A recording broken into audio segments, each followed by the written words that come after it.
have rights. I have the right of education. I have the right to play.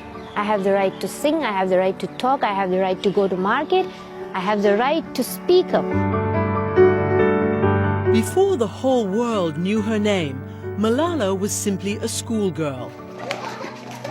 A small child with big dreams. I want to become a doctor. It's my own dream, but my father told me that you have to become a politician, but I don't like politics.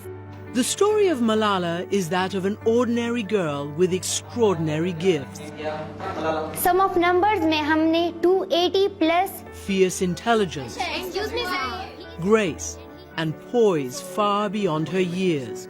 So I thought that I must stand up for my rights, the right of education, the right for peace. So I did it. No one was prouder of Malala than the head of her school, her own father, Ziauddin. When I saw her for the first time, a very newborn child, and I looked into her eyes, I fell in love with her, believe me. I love her. I love her. Their home is in Mingora, the largest town in Pakistan's lush Swat Valley. It's an area renowned for its beauty, ringed by mountains and fed by freshwater streams. It was an idyllic life. And then came the Taliban. The reign of terror began in 2008. Taliban soldiers took over the valley and imposed an extreme form of Sharia law.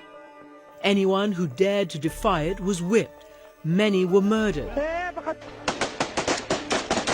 Malala saw the bodies of family friends left as terrifying exhibits in the town square. Good night. Good night. And she feared for her father, who had spoken out against the Taliban. Sometimes I think that I will hide in the bathroom and I will call to police and they will come and they will save my father. And sometimes I think that I will tell my father that you hide in the cupboard and they will not check the cupboard. One night, the Taliban leader took over the local radio station and issued an ominous new order.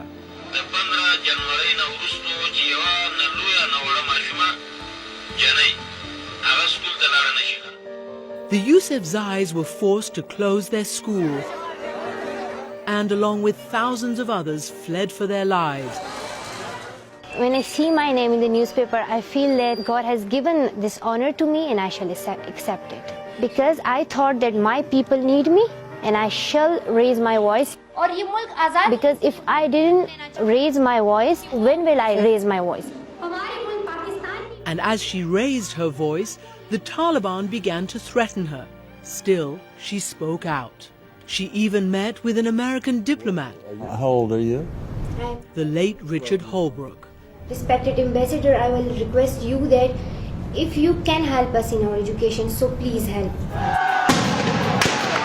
Finally, after months of fierce battles against the Taliban, the Pakistani military claimed victory in the Swat Valley. Malala and her family came home. She went back to school, but this time with a target on her back. One day, a Taliban boarded her makeshift school bus. The man shot Malala in the head.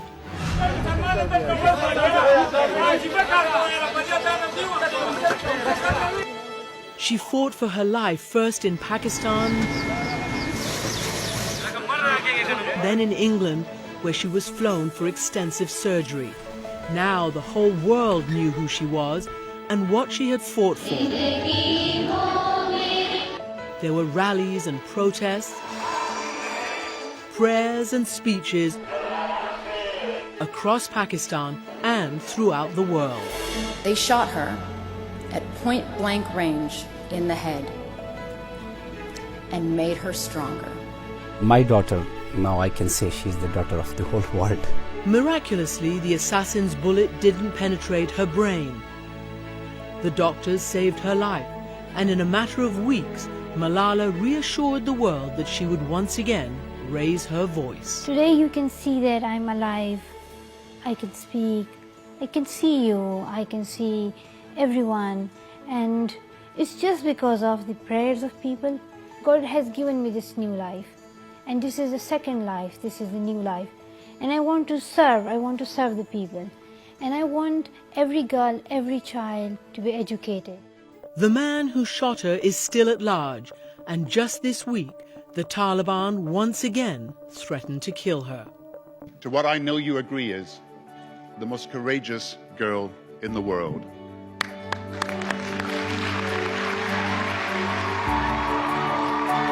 But in a speech before the United Nations in July on her 16th birthday, Malala said she has no fear.